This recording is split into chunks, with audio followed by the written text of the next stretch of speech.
How to update FIFA Mobile. This will work the same on Android as it will on iPhone or iPad. For some of you it might be a simple process, for others it might be a few steps process you're going to have to go through, but I'm going to speak through that in this video. But first of all, you're going to want to go onto either the Google Play Store or the App Store depending on what device you're on. Then you want to type in a FIFA Mobile. Then you should see the FIFA Football app come up.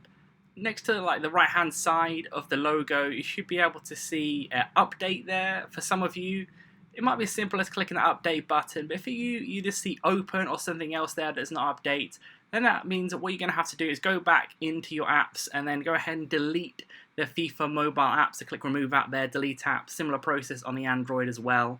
And then you're going to want to go back into either the Google Play Store or the App Store, then re-download it, and then it should be kind of updated with that latest version on your device. If that means you still haven't got the latest version for whatever reason, that means it might not be the latest updated version in your area, in your region of the world. So unfortunately you will have to wait if this method doesn't work. This is the only way of getting the latest downloads. Leave a like on the video if that helped and subscribe for more helpful videos.